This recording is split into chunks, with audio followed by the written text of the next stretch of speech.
Okay, start करते हैं हम लोग।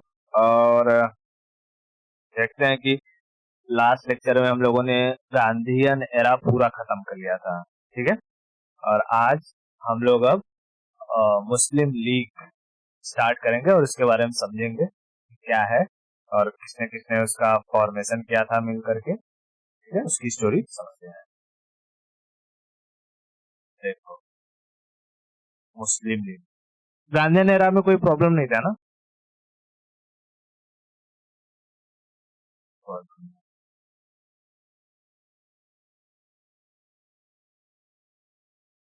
मुस्लिम लीग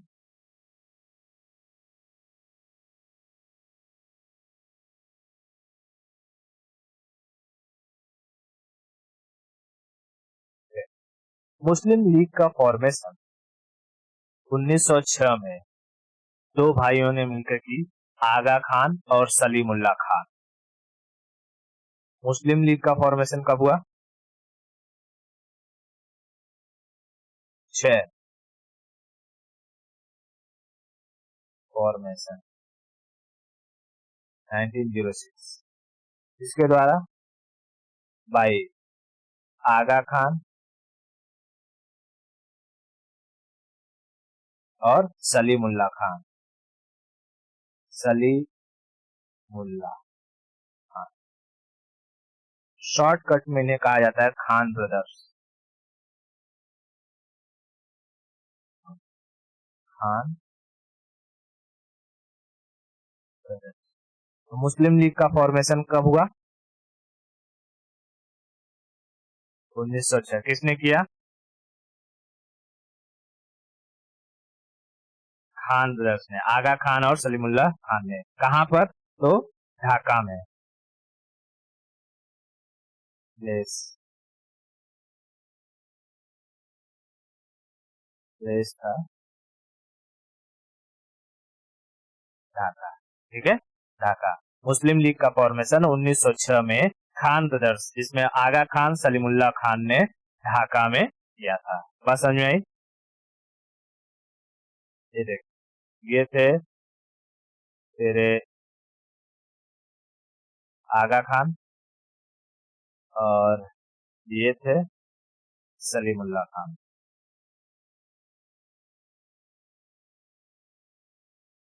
समझ में आ गया?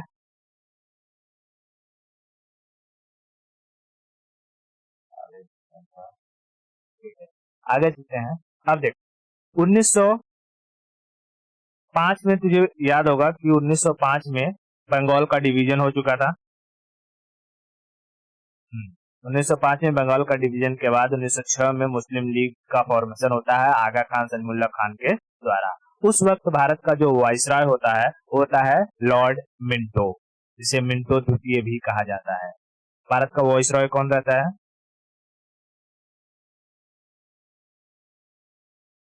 वाइसराय वाइसराय रहता है लॉर्ड मिंटो। खाली मिंटो लिखो, लोग के सामने क्या लॉर्ड वेट लगाना। मिंटो मिंटो नहीं, मिंटो के टाइम में हिंदू मुस्लिम में क्या पड़ा था? दरार पड़ी थी, बंगाल का डिवीजन वगैरह जो कि करवाने में ज्यादा इसी का हाथ रहा था मिंटो को। इसलिए मिंटो को भारत में सांप्रदायिकता का जनक कहा जाता है। फादर ऑफ इंडियन कम्युनलिज्म इसे कहा जाता है, मिंटो को। इसे क्या कहा जाता है? Father of communalism. Father of communalism यानी सांप्रदायिकता का जनक। सांप्रदायिकता का जनक। इसकी पॉलिसी रही कि हिंदू मुसलमानों को आपस में लड़ाते रहो, फूट डालते रहो और राज करते रहो। इसी चीज को ये लोग बढ़ाने के लिए इन लोगों ने मॉर्ले मिंटो सुधार लाए थे। मॉर्ले मिंटो सुधार कुछ नहीं था, बस एक प्रोसेस था कि किस तरीके से हम भारत पर रूल कर सके, किस तरीके से मुस्लिमों को और हिंदुओं को आपस में लड़ाते रहे। बात समझ में? अब देख, इसने जो मिंटो था मिंटो ने मुस्लिम लीग को जो है चढ़ा दिया कि कहा कि एक काम करो, तुम लोग अपने लिए ना एक अलग सेपरेट इलेक्टोरल की मांग करो, ठीक है, सेपरेट इलेक्टोरल की मांग करो। तो 1909 में मुस्लिमों ने अपने लिए अलग एरिया की डिमांड की, और जब अलग एरिया की डिमांड करी गई तो उस वक्त की जो सबसे बड़ी पार्टी कांग्रेस थी, कांग्रेस ने इसका अपोज किया। कांग्रेस ने इसका अपोज किया कि भाई ऐसे सेपरेट इलेक्टोरेट नहीं दिएंगे हम लोग, ये गलत बात है, इससे देश टूटेगा। और जब कांग्रेस ने इसका विरोध किया तो कांग्रेस और मुस्लिम लीग में फूट पड़ेगी, दरार पड़ेगी कि नहीं पड़ेगी? तो 1909 में कांग्रेस और मुस्लिम लीग में क्या पड़ गई? फूट पड़ गई। बात समझ में? मुस्लिम लीग ने मुस्लिम लीग ने मुस्लिम लीग ने 1909 में किसकी डिमांड करी?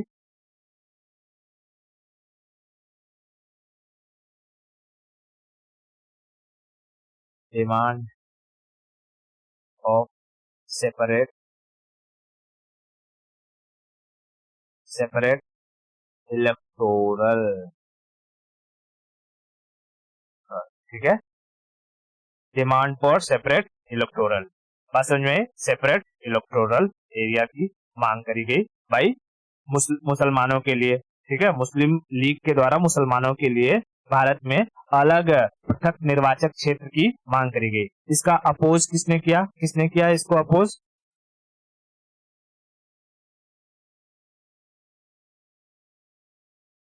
Oppose by Congress.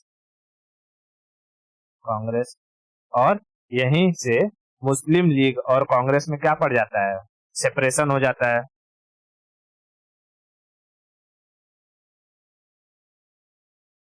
Muslim league and Congress separated, ठीक है, मुस्लिम लीग और कांग्रेस में क्या हो जाता है? विभाजन हो जाता है। इतना समझ में आया? ओके, अब देख, तुझे पता है कि जो ये थे कांग्रेस थे, कांग्रेस का हर साल क्या होता था? एक समिट होता था, बरोबर? हाँ, तो 1916 में कांग्रेस का एक अधिवेशन हो रहा था, समिट हो रहा था लखनऊ में। और उस 1916 के लखनऊ अधिवेशन के जो हेड थे, चेयरमैन थे, वो थे अंबिका चंद मजूमदार। इस इस अधिवेशन में मुस्लिम लीग ने कहा कांग्रेस को कि अगर कांग्रेस हमारी बातों को मान लेती है तो हम फिर से कांग्रेस के साथ एक हो जाएंगे, ठीक है, फिर से हम कांग्रेस के साथ एक हो जाएंगे। और 1916 में कांग्रेस ने मुस्लिम लीग की बात मान ली, और यहाँ पर जो 1909 में कांग्रेस और मुस्लिम लीग अलग हुए थे, वो कांग्रेस और मुस्लिम लीग अब एक साथ आ जाते हैं। यहीं पर 1916 में लखनऊ अधिवेशन में गरम दल और नरम दल भी एक साथ आ जाते हैं। बात समझ में? हाँ, तो 1916 में मुस्लिम लीग और कांग्रेस का क्या हो जाता है? इंटीग्रेशन हो जाता है। 1916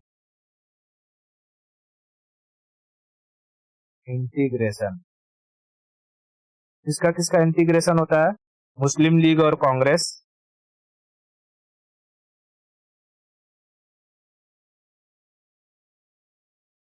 मुस्लिम लीग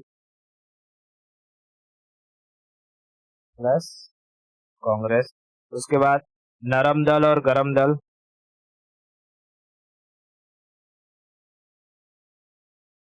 नरम दल प्लस गरम दल, ठीक है। 1916 में ये कहाँ होता है? तो लखनऊ अधिवेशन में, प्लेस लखनऊ समिट। इसके लीडर कौन थे? हट, अंबिका चंद मजूमदार, एसी मजूमदार, एसी मजूमदार, ठीक है, अंबिका चंद मजूमदार, अंबिका चंद मजूमदार। और इस वक्त मतलब कि ये किसके लीडर थे? कांग्रेस के, और मुस्लिम लीग के लीडर थे मोहम्मद अली जिन्ना। समझ में आया? कांग्रेस के लीडर थे ये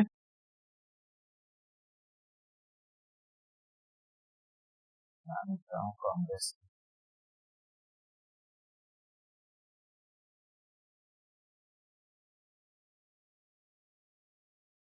कांग्रेस के लीडर ये थे। और जो मोहम्मद अली जिन्ना था, सीधा जिन्ना लिखता हूँ ना, जिन्ना।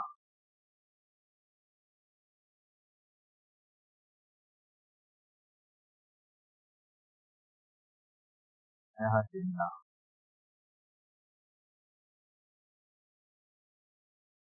जिन्ना किसका लीडर था? मुस्लिम लीग का।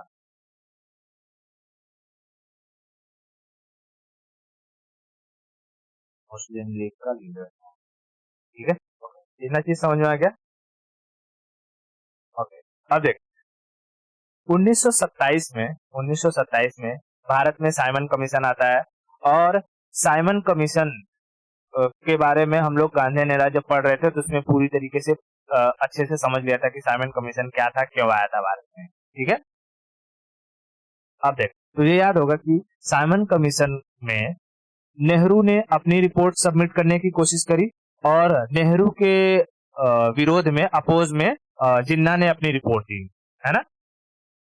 यानी कांग्रेस की तरफ से साइमन कमीशन को नेहरू रिपोर्ट सौंपा गया, और नेहरू रिपोर्ट के अपोजिशन में मुस्लिम लीग की तरफ से जिन्ना का 14 सूत्री फॉर्मूला सौंपा गया।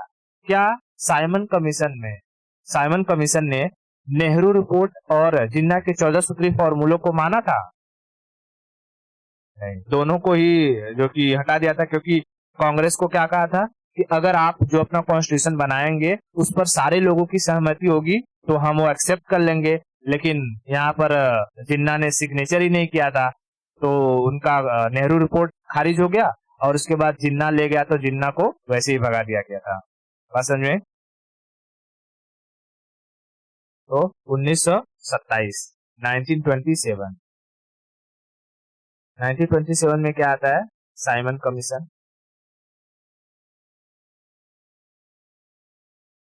Simon commission. क्या बता सकते हैं कि साइमन कमीशन के विरोध में किसकी मृत्यु हो गई थी?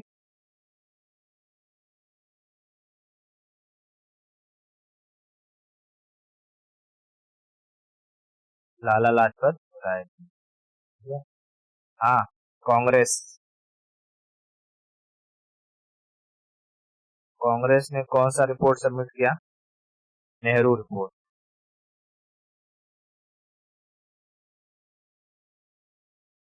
नेहरू रिपोर्ट। और मुस्लिम लीग ने?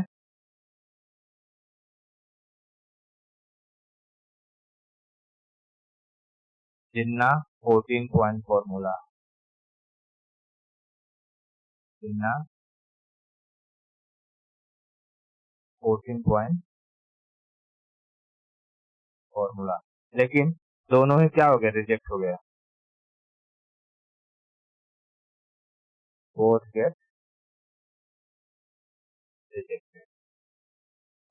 अब देख, साइमन कमीशन ने अपने आधार पर जो उसने सारा का सारा डेटा एनालिसिस किया, वो सारा का सारा रिपोर्ट बना करके 1930 में साइमन कमीशन ने अपनी रिपोर्ट सौंप दी थी, है ना।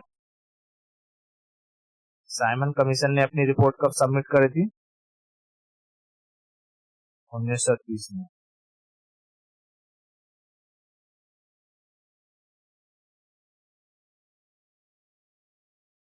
साइमन कमीशन सबमिटेड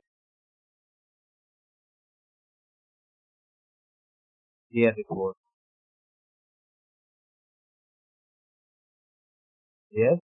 कब? 1930 में। और इसी साइमन कमीशन के रिपोर्ट के आधार पर, इसी साइमन कमीशन रिपोर्ट के आधार पर गवर्नमेंट ऑफ इंडिया एक्ट 1935 को लाया जाता है। गवर्नमेंट ऑफ इंडिया एक्ट 1935 को लाया जाता है, और उसी गवर्नमेंट ऑफ इंडिया एक्ट 1935 के बेस 1935 को बेस बना करके 1937 में पहली बार भारत में क्या होता है, प्रोविंशियल इलेक्शन को करवाया जाता है। समझ में? 1937 में क्या करवाया जाता है, पहली बार प्रोविंशियल इलेक्शन। प्रोविंशियल इलेक्शन उस वक्त तो भारत जो कि राज्यों में बटा हुआ नहीं था, प्रोविंस हुआ करते थे, है ना। तो मैं थोड़ा सा ये ले लेता हूँ, जैसे है भारत। तो अब यहाँ पर तू बता सकती है कि कौन सी दो बड़ी बड़ी पार्टियां हैं जो इलेक्शन लड़ेंगी? कांग्रेस और मुस्लिम लीग पार्टी जो रहेंगी,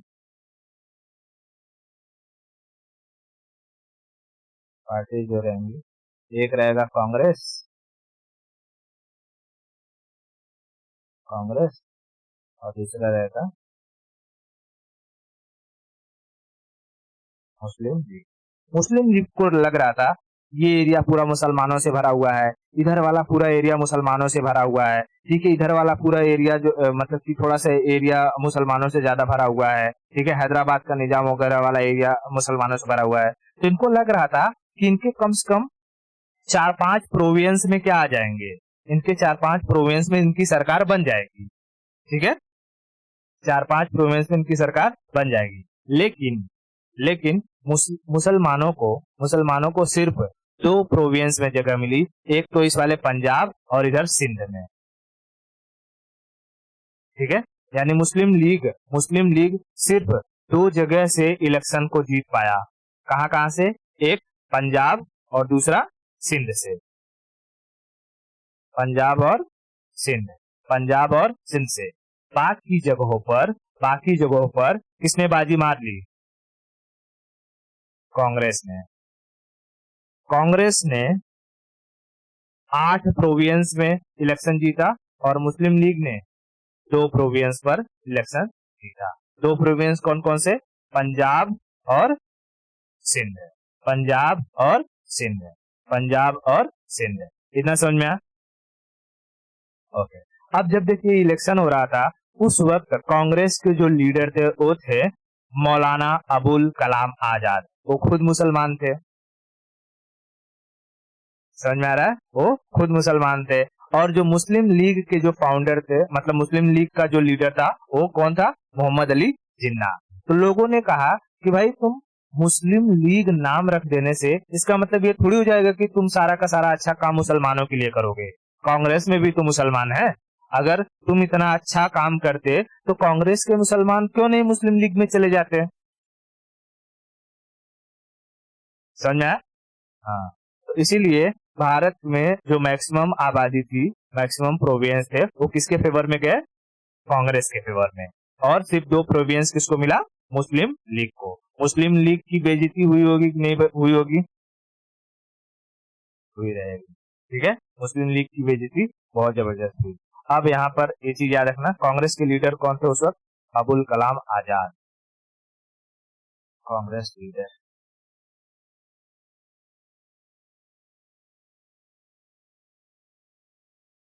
कांग्रेस के लीडर जो थे कौन थे? अबुल कलाम आजाद।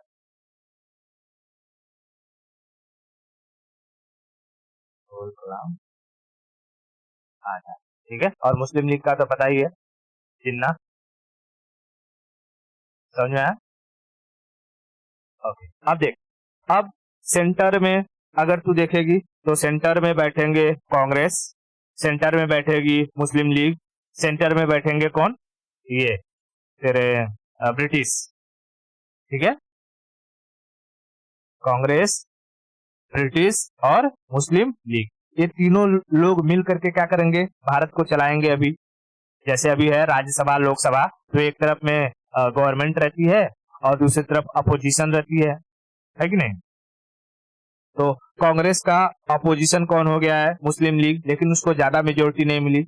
और अगर हम ब्रिटिश की बात करें तो ब्रिटिश के अपोज में सबसे ज्यादा किसको वोटिंग आ गए हैं? कांग्रेस को आ गए हैं। यानी सबसे बड़ी अगर ब्रिटिश की अपोजिशन पार्टी बनी तो कौन बनी है? कांग्रेस। और कोई भी डिसीजन अगर लिया जाएगा तो कम से कम, क्योंकि कांग्रेस 8 प्रोविंस में इनका सरकार है कांग्रेस की, तो किसी भी डिसीजन को लेते समय ब्रिटिशर्स को ये कांग्रेस से पूछना चाहिए कि ये डिसीजन सही है या नहीं है, इसको हम करें या नहीं करें, आप लोग सहमत है या नहीं है कि नहीं? क्योंकि कुछ 8 प्रोविंस में गवर्नमेंट कौन चला रही है? कांग्रेस चला रही है। तो अब देख 1937 आ चुका है और तुझे धीरे धीरे सेकेंड वर्ल्ड वॉर के आसार दिखने लगे होंगे,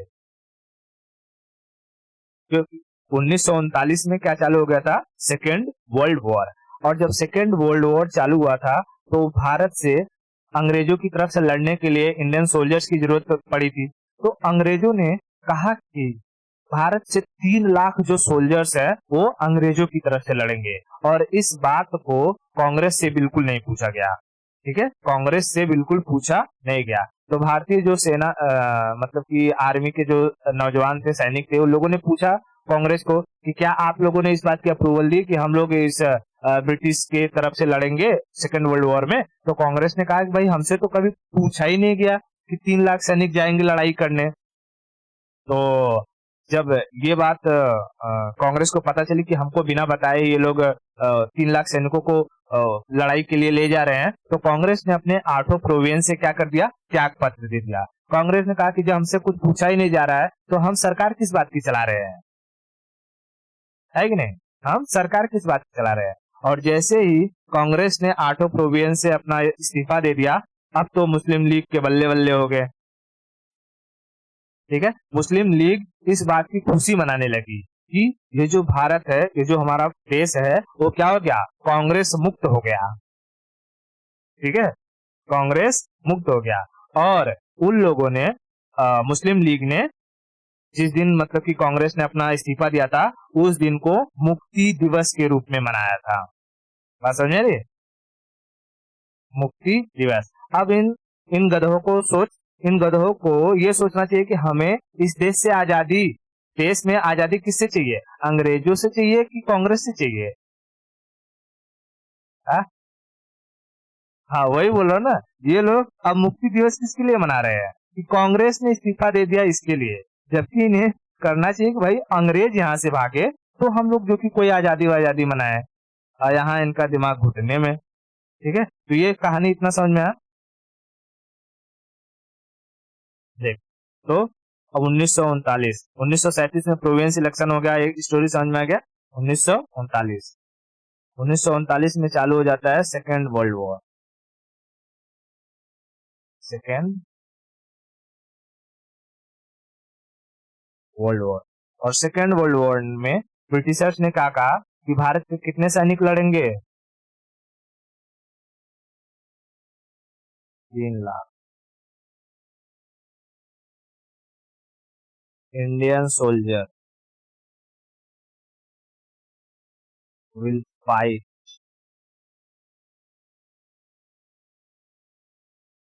फाइट फ्रॉम विथ ब्रिटिश।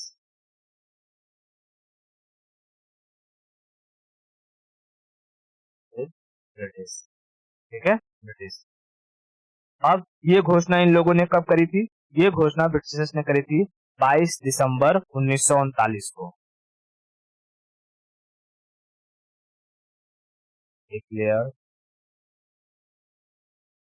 22 दिसंबर 1939 को। और जब ये बात पता चली तो इसी दिन 22 दिसंबर 1939 को कांग्रेस ने क्या कर दिया? रेजिग्नेशन। ठीक है, 22 दिसंबर 1939 को कांग्रेस रिजाइन,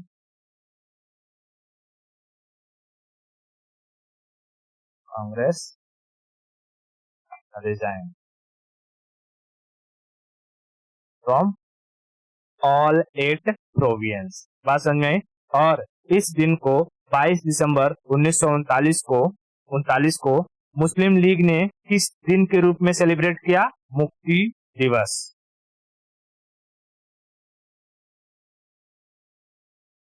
मुस्लिम लीग सेलिब्रेटेड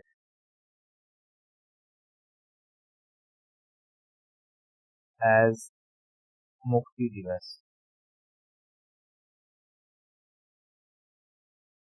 मुक्ति दिवस, तो ये चीज याद रखना, कई बार पूछता है कि मुक्ति दिवस कब मनाया गया था मुस्लिम लीग के द्वारा, तो 22 दिसंबर 1939 को, 22 दिसंबर 1939 को। ठीक है, उनका कहना क्या था कि हमें आजादी किससे चाहिए, हमें आजादी कांग्रेस से चाहिए, यानी हमें कांग्रेस से आजादी मिल गई, freedom from Congress.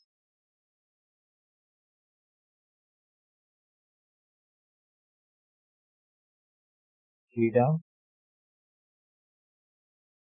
From Congress, Congress. और इसी दिन इन लोगों ने क्या कर दिया, एक अलग देश की मांग कर दी। इसी 22 दिसंबर 1939 को demanded for different country,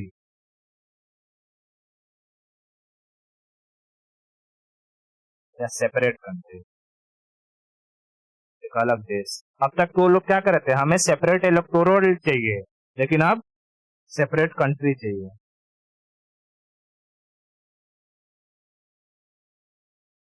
separate country, ठीक है।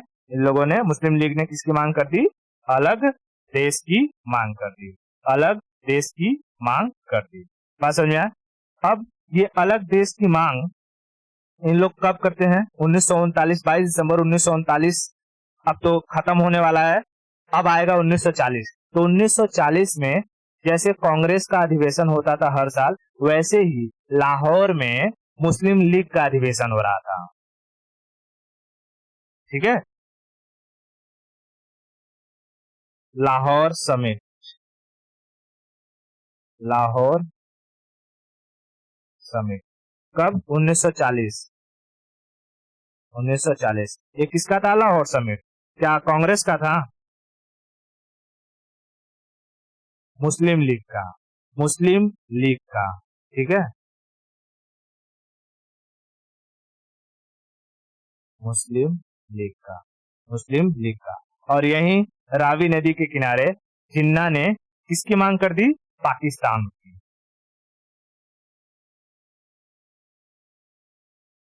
जिन्ना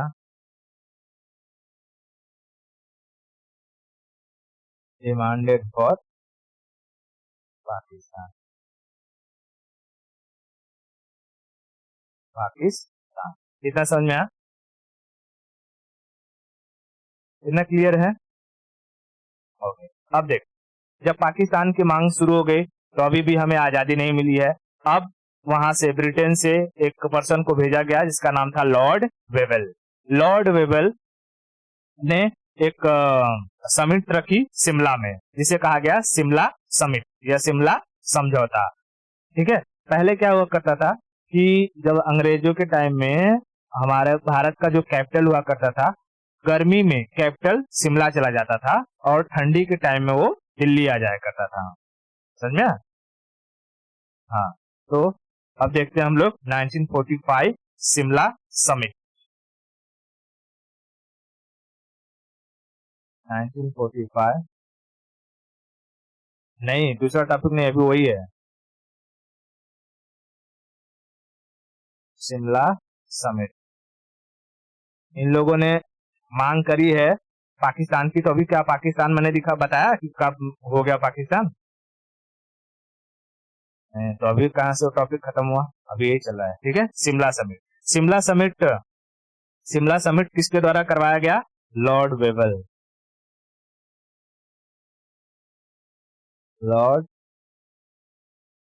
वेवेल। ठीक है, अब देख 1939 में क्या चालू हो चुका है, सेकेंड वर्ल्ड वॉर, और सेकेंड वर्ल्ड वॉर में अंग्रेजों की बड़ी बुरी हालत हो चुकी थी। अब लॉर्ड वेवेल यहाँ आया। लॉर्ड वेवेल को भारत में कुल 14 पोस्ट रखने थे, मतलब कि भारत को चलाने के लिए कुल कितने पोस्ट रखने थे, 14 पोस्ट बनाने थे, टोटल 14। लॉर्ड वेवेल ने कहा कि देखो, इस 14 पोस्ट में से ब्रिटिशर्स के सिर्फ 2 पोस्ट रहेंगे, एक वॉइस रॉय आएगा और दूसरा आर्मी का जो चीफ रहेगा वो आएगा। ठीक है, बाकी 12 जो पोस्ट रहेंगे वो भारतीयों के रहेंगे।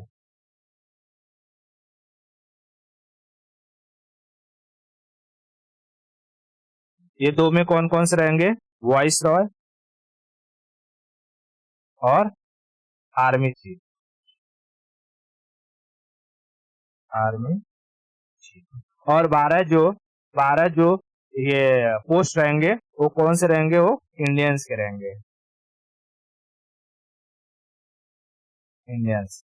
अब इसमें भी क्योंकि मुस्लिम और इंडियंस, हिंदू में मारी मारा हो चुका है, यहाँ पर अलग देश की डिमांड चल रही है, तो इसने कहा कि ये जो इसमें से छह पोस्ट को हम डिवाइड कर देते हैं। 6 पोस्ट मुस्लिम रहेंगे और 6 पोस्ट हिंदू रहेंगे। 6 पोस्ट मुस्लिम रहेंगे और 6 पोस्ट हिंदू रहेंगे। हिंदू रहेंगे, ठीक है, हिंदू रहेंगे। यहाँ तक सारा का सारा चीज सब कुछ क्लियर चल रहा था। अब शिमला समझौता हो रहा है, लॉर्ड वेवेल आया है, तो जाहिर सी बात है मुस्लिम लीग की तरफ से कौन आया रहेगा? जिन्ना आया रहेगा। और कांग्रेस की तरफ से आए हैं अबुल कलाम आजाद। ठीक है, अबुल कलाम आजाद। बात समझ में? अब देख, मुस्लिम लीग में जब जैसे वेवेल ने कहा ना 6 पोस्ट पर मुस्लिम रहेंगे और 6 पोस्ट पर हिंदू रहेंगे, तो मुस्लिम लीग ने क्या कहा, ये जो 6 पोस्ट मुस्लिमों का है ना, ये 6 की 6 पोस्ट पे जो मुस्लिम आएंगे वो मुस्लिम लीग से ही आएंगे। लेकिन वेवेल ने कहा कि ये कैसे होगा, कांग्रेस में भी तो मुस्लिम है, वहां से भी तो आने चाहिए। तो बोला नहीं, अगर उनको वहां से आना है तो वो अपना कांग्रेस का इस्तीफा दे दे और हमारे लीग में शामिल हो जाए। तो अबुल कलाम आजाद थे, अबुल कलाम आजाद कहे, जिन्ना तुम पागल हो गए हो, मैं यहाँ कांग्रेस का लीडर हूँ अभी, और मैं अगर मुझे मुस्लिम लीग मतलब मुस्लिम की तरफ से कोई पोस्ट पर जाना होगा तो मैं ये कांग्रेस छोड़कर तुम्हारे यहाँ आ जाऊँ, शामिल हो जाऊँ, ये कैसी बात कर रहे हो? तो जिन्ना बोला नहीं, अगर 6 पोस्ट पर मुस्लिम आएंगे तो वो सिर्फ कहाँ से आएंगे? मुस्लिम लीग से ही आएंगे, बाकी और कहीं से नहीं आएंगे। अब वेवेल समझाते रह गया जिन्ना को, यहाँ पे तेरे अबुल कलाम आजाद समझाते रह गए, अलग अलग लोग समझाते रह गए, लेकिन जिन्ना माना ही नहीं। और जिन्ना जब माना नहीं, वेवेल ने जिन्ना को भगा दिया, लगभग, ठीक है, और उसको भगा करके ये शिमला जो समझौता था, शिमला समिट था, इसको रद्द कर दिया। बोला जान दो, इसका कोई भी कंक्लूजन नहीं निकला। तो क्या शिमला समिट सक्सेसफुल हुआ था? Shimla summit got unsuccessful. ये समिट जो था वो सक्सेसफुल नहीं था।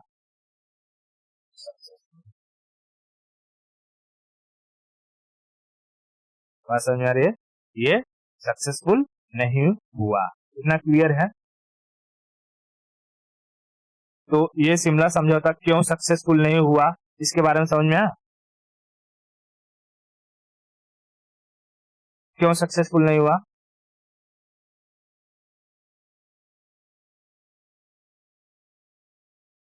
हम्म, जिन्ना। और यहाँ पे इनका जो कांग्रेस का जो लीडर थे, कौन थे?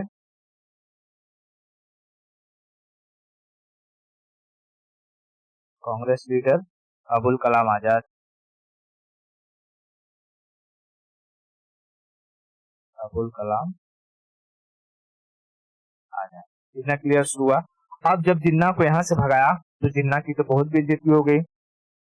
बोला कि यार ये तो गड़बड़ हो गया, मेरी बात बात एकदम सुनी नहीं रहा, मेरा तो कोई वैल्यू ही नहीं है। अब जिन्ना ने कहा कि अब जो होगा वो खुलेआम होगा, अब छुप छुप कर कुछ भी नहीं होगा, अब जो होगा खुलेआम होगा। तो लोगों ने पूछा, भाई क्या खुलेआम होगा? बोला अब जो होगा वो देखा जाएगा, लेकिन खुलेआम होगा। और भाई साहब, जिन्ना ने पूरे देश में दंगे फसाद करवा दिए। जिन्ना ने पूरे देश में क्या करवा दिया? दंगे फसाद करवा दिया। 16 अगस्त 1946 को देश के अलग अलग कोने में हिंदू मुसलमान में झगड़ा हो गया, लोग एक दूसरे को मारने काटने लगे। बंगाल में सबसे ज्यादा उसमें मुस्लिम रहा करते थे, और वहीं पर एक जगह है नुआखली। नुआखली में सबसे ज्यादा दंगे भड़के। वहां पर 30,000 महिलाओं का रेप कर दिया गया, 10,000 से ज्यादा लोगों को मार दिया गया, हिंदू मुसलमान सब मिला जुला करके। ठीक है, सब हिंदू मुसलमान आपस में वो भूल चुके थे कि ये कौन सी भाईचारा थी। जब एक वक्त था कि हम सब लोग मिल करके अंग्रेजों को ढूंढते थे, आज जो कि ये हिंदू और मुसलमान आपस में लड़ रहे हैं। अंग्रेज वहां पर सारे के सारे आर्मी लेकर के खड़े हुए थे, वो लोग सिर्फ तमाशा देख रहे थे, कुछ भी नहीं कर रहे थे। ठीक है, इस वक्त जब ये सब सारी चीजें हो रही है और गांधी जी जेल में बंद थे। जब गांधी जी को इस बात का पता चला, गांधी जी तुरंत वहां से आए, मतलब जैसे छूटे वहां से आए, सीधा कहाँ गए, बंगाल में नुआखली में। वहां पर जाने के बाद वहां पर लोगों को समझाया उन लोगों ने, मतलब गांधी जी ने, कि मुसलमानों को, हिंदुओं को समझाया कि आप क्या कर रहे हैं। ये याद कीजिए वो दिन जब आप लोगों ने अगर मुसलमान भाई हैं तो उनके यहाँ अगर ईद होती थी तो हिंदू और मुसलमान मिल करके ईद की सवैयां खाते थे। दीपावली और होली का त्योहार सब लोग मिल के मनाया करते थे। गांधी जी ने बहुत समझाया, और गांधी जी के समझाने के बाद सारे मुसलमान हिंदुओं ने अपने अपने हथियार गांधी जी के मतलब बीच ऐसे पैर में डाल दिए, बोले कि नहीं नहीं, हम लोग लड़ाई वड़ाई नहीं करेंगे। ठीक है, और ये सारा का सारा चीज देख करके अंग्रेज दंग रह गए। अंग्रेज सोचे कि भाई साहब इस गजब का आदमी है, एक ही बार में आया, हम लोग यहाँ पर कुछ नहीं कर पाए, लेकिन इसके कहने पर सारा का सारा इतना बड़ा दंगा रुक गया। ठीक है, इस बात को देख करके अंग्रेजों ने गांधी को कहा one man army. One man army यानी कि एक आदमी किसके बराबर है, एक आर्मी के बराबर है। अंग्रेजों ने ही गांधी को कहा कि ये वन मैन बाउंड्री फॉल्ट है, कि इसी आदमी ने आया, जैसे अगर दो लोग लड़ रहे हैं उनके बीच में दीवार ऐसे खींच दिया कि ये दोनों लोग लड़ाई अब नहीं करेंगे। ठीक है, तो अंग्रेजों ने गांधी को कौन सी दो उपाधियां दी, वन मैन आर्मी और वन मैन बाउंड्री फॉल्ट है। बात समझ में आई? हाँ, तो इतना चीज क्लियर हुआ। 16 अगस्त 1946 को 16 अगस्त 1946 को जिन्ना ने क्या चालू किया, डायरेक्ट एक्शन प्लान। 16 अगस्त 1946 को, ये डेट याद रखना, क्या, direct action plan. Direct action plan, क्या डायरेक्ट एक्शन प्लान में कुछ अच्छी चीज हुई थी?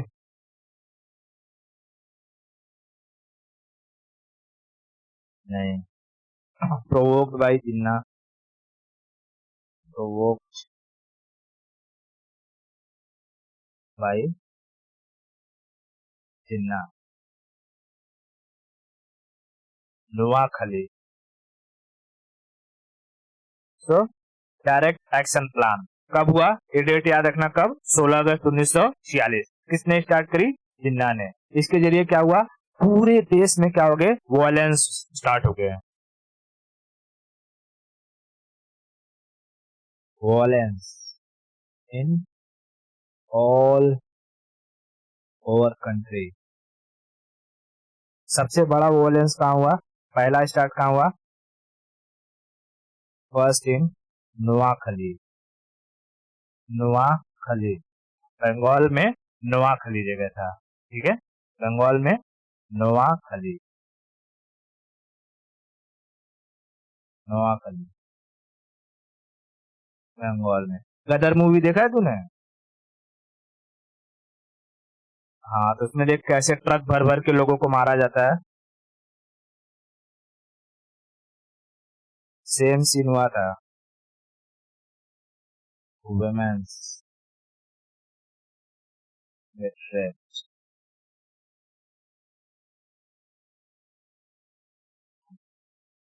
10,000 के ऊपर people got killed,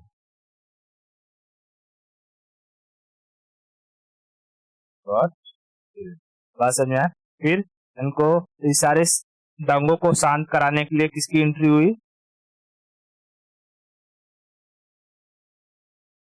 Gandhi ji. ठीक है, गांधी जी की एंट्री हुई, उन्होंने लोगों को समझाया। और गांधी जी गांधी जी को अंग्रेजों ने कौन सा टाइटल दिया?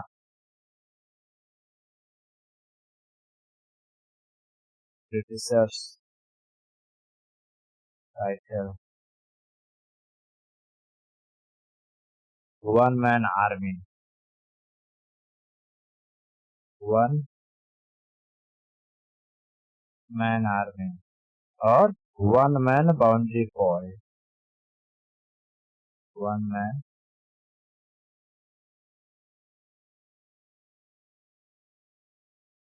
Boundary for.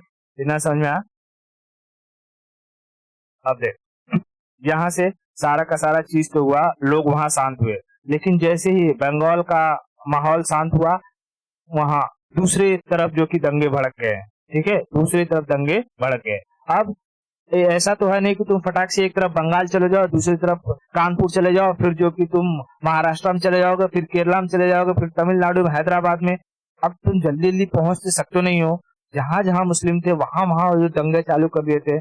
तब गांधी जी को लोगों ने समझाया है, देखिए गांधी जी, ये जिन्ना की बात मान लेने में भलाई है। ये अगर अलग देश की मांग कर रहा है, इसको दे दो, नहीं तो आप कहाँ कहाँ पहुंचोगे और कहाँ कहाँ जाकर के दंगों को शांत करवाओगे, है कि नहीं? वहां पे सरदार पटेल भी थे, सब लोगों ने उनको समझाया। तो गांधी ने बोला ठीक है, जो भी है वो करके हटाओ इस चीज को। ठीक है, तब गांधी जी, सरदार पटेल, राजगोपालाचारी, ये सारे लोगों ने मिल करके अब सोचा कि कैसे किया गया। तो उस वक्त एक जो थे चक्रवर्ती राजगोपालाचारी ने एक फॉर्मूला बनाया कि किस तरीके से इस भारत और पाकिस्तान का डिवीजन किया जाएगा। तो भारत पाकिस्तान को डिवीजन करने के लिए ब्रिटेन से आया था Lord Mountbatten, Lord Mountbatten. ठीक है, तो वॉइस रॉय कौन आएगा? वॉइस रॉय आएगा अब लॉर्ड माउंट बेटन।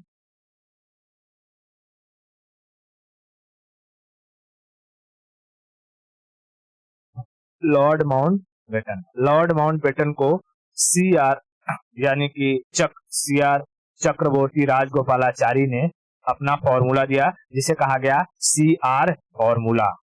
कहेगा कि भारत और पाकिस्तान का डिवीजन किस फॉर्मूला के बेस पर हुआ? सी आर फॉर्मूला, चक्रवर्ती राजगोपालाचारी फॉर्मूला, चक्रवर्ती राजगोपालाचारी फॉर्मूला। कहेगा कि माउंटबेटन ने भारत पाकिस्तान को किस प्लान के तहत डिवाइड किया? तो था बाल्कन प्लान। मैंने बताया था ज्योग्राफी में।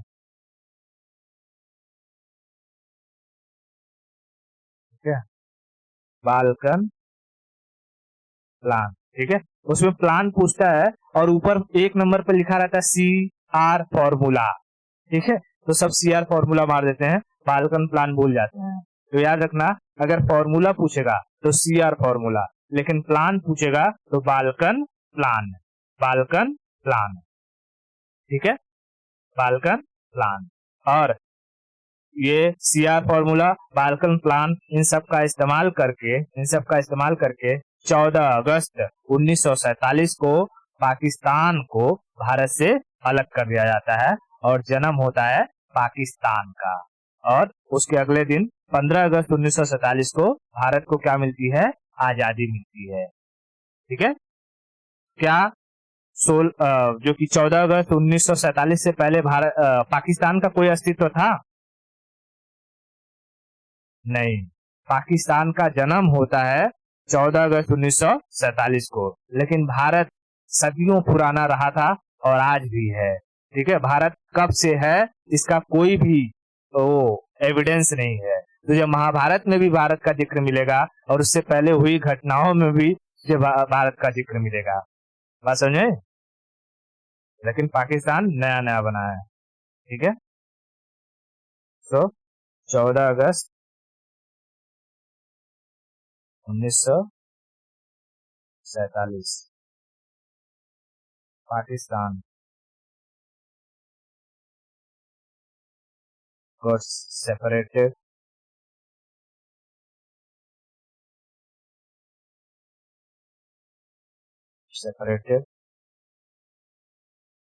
from India and उस दिन ये लोग 14 अगस्त को क्या मनाते हैं, लोग अपना स्वतंत्रता दिवस मनाते हैं। और 15 अगस्त 1947 को भारत इंडिया गॉट फ्रीडम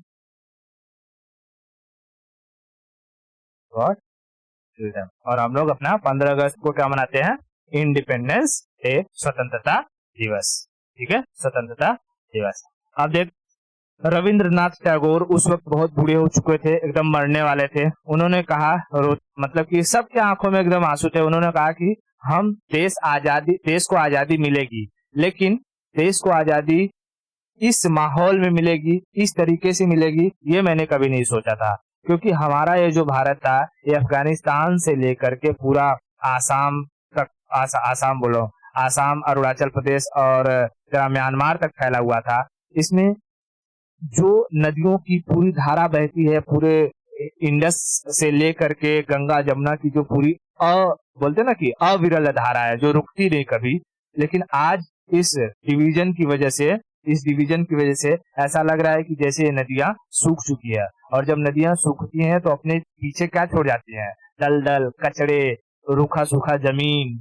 ठीक है, बहुत नुकसान होता है। और ये जो अंग्रेज हैं, हमें उसी तरीके से छोड़ करके जा रहे हैं। इन लोगों ने हमें स्वतंत्रता तो दी, लेकिन भारत को ऐसा बना करके छोड़ा है जैसे कि एक नदी जब सूख जाती है तो अपने पीछे का एरिया सारा का सारा छोड़ती है। ठीक है, हाँ। तो ये सारा का सारा चीज रविन्द्रनाथ टैगोर ने कहा। अब इसमें से कुछ सारी छोटी मोटी चीजें पूछता है कि जैसे कि जो मुस्लिमों और हिंदुओं के लिए अलग देश होना चाहिए, इसके बारे में सबसे पहले किसने कहा था? इसके बारे में सबसे पहले कहा था मोहम्मद इकबाल ने। मोहम्मद इकबाल ने द्विराष्ट्र की बात कही थी, बाई नेशन की बात कही थी। उन्होंने कहा था कि हिंदू के लिए अलग मतलब कि देश होना चाहिए और मुस्लिमों के लिए अलग देश होना चाहिए। किसने कहा था? मोहम्मद इकबाल ने। लेकिन कहेगा कि द्विराष्ट्र यानी बाई नेशन की मांग किसने करी? तो द्विराष्ट्र की मांग करी थी किसने? जिन्ना ने, जिसमें पाकिस्तान की मांग जिन्ना के द्वारा करी गई। बात समझ में? तो बाई नेशन, ये जो द्विराष्ट्र का जो टर्म था, ये किसने कॉइन किया था?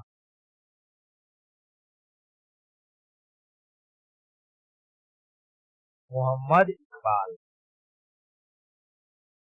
मोहम्मद इकबाल, इन्होंने ही लिखा है, सारे जहां से अच्छा हिंदोस्तां हमारा, हम बुलबुले हैं इसके, ये गुलसिता हमारा, यूनान मिस्र रूमा सब मिट गए जहां से, लेकिन मगर है बाकी नामो निशा हमारा, कुछ बात है कि हस्ती मिट्टी नहीं हमारी, सदियों रहा है दुश्मन सारे जहां हमारा, दौरे जहां हमारा। इन्होंने ये जो कि सारे जहां से अच्छा लिखा था, और इन्होंने ही द्वि नेशन की बात कही थी। तो सबसे पहले बाई नेशन यानी द्विराष्ट्र की टर्म को किसने पॉइंट किया था? पॉइंट टर्म बाई नेशन यानी द्विराष्ट्र।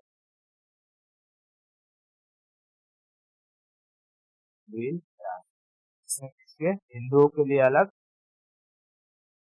हिंदू के लिए अलग और मुस्लिम के लिए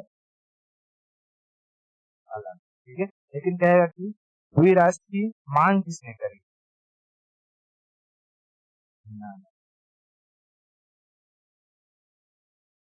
डिमांड करी जिन्ना ने। और फिर कहेगा कि पाकिस्तान का नाम किसने पाकिस्तान रखा? तो थे चौधरी रहमत अली। चौधरी रहमत अली, हाँ। चौधरी